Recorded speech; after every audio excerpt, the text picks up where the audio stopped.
most people following the explosion of the Cybertruck in Vegas were sort of focused on the possible loss of life, trying to understand why this happened. Others were more worried about brand image, I guess. So Marjorie Greene put out this tweet saying that the Cybertruck was responsible for protecting the Trump Hotel because of its frame.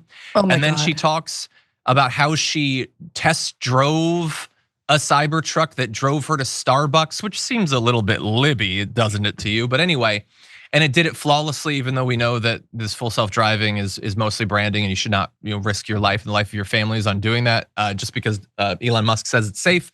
So that's what she's focused on, not just her. Elon Musk puts out a tweet about how the Cybertruck frame directed the blast upwards. We also found out that he helped out the police after the attack by unlocking the car. And there's a reference in news articles to the car automatically locking after the explosion. And there's no explanation as to that. They don't dwell on it. It doesn't seem like your car, when it gets set on fire, should automatically lock and require the CEO to unlock it, but that's what it says. In any event, I'm being a little bit critical of Elon Musk and the Cybertruck, which I think there's a reason he doth protest too much. He knows what media followed the launch of the Cybertruck, the people losing fingers and the weird design decisions and the being rushed to market and all that. But I say all of this knowing that I'm potentially putting myself at risk because this guy is both petty and has a lot of resources. And it looks like he might be going after media for accurately reporting on what happened. So Robby Starbuck tries to stir up stuff for Musk. He ats Musk, which every single time someone does that, Musk is gonna respond, doesn't matter who you are. And so he has a Business Insider article headline, Tesla Cybertruck explosion in front of Trump Hotel in Las Vegas leaves 1 dead, 7 injured. And he's encouraging them to, he's encouraging Tesla or Musk to sue media for reporting on this. Elon Musk says, maybe it is time to do so. Now, obviously he's a free speech absolutist, so clearly he was hacked. He wouldn't get down on them accurately reporting on what happened. But of course, I'm being sarcastic. He doesn't give a damn about free speech. He then goes on to say, you don't hate the legacy media enough because those headlines that you can see in the photo, I guess, are inaccurate, even though they're 100% accurate.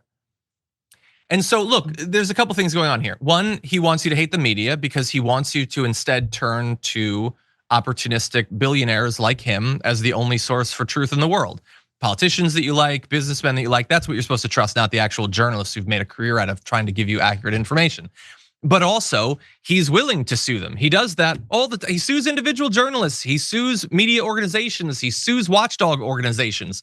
This dude despises people exercising free speech and a free press. And so I would not be surprised if he did some of this. But Francesca, what do you think? I mean, I'm just trying to temper my outrage around Elon because, and just X in general, I understand that he is the richest man in the world and he has effectively bought the presidency. But don't you feel like we're living in this, we are in obviously the worst timeline, Speaking of Al Gore, as you did earlier, he should have probably not had the election stolen from him in the year 2000. We might have green energy or whatever by now. But I just feel like, in the beginning of the Trump 2016 president, 2017, right? When he was sworn into office and it was he was tweeting all the time. And there was a lot of well, let's not pay attention to everything he tweets. He tweets a lot. Let's just look at what he's doing. I feel the same way about Elon Musk. I'm threatening to sue legacy media. Maybe it's time, maybe we should. And there are funny things to focus on for Elon Musk, like the fact that he is an alt sock puppet account.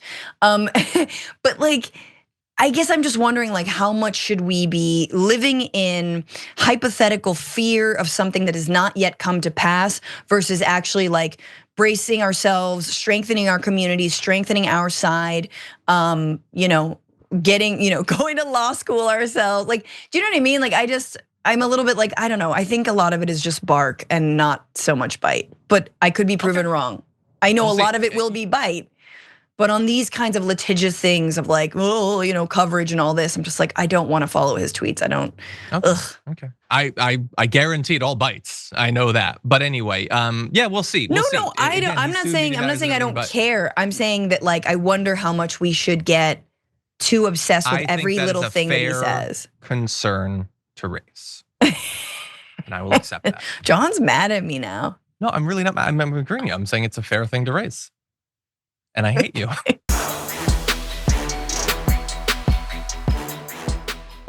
Members make a difference here at TYT. You help make the show happen, and we see you in the chat with your loyalty badge. Click the join button to become a member today.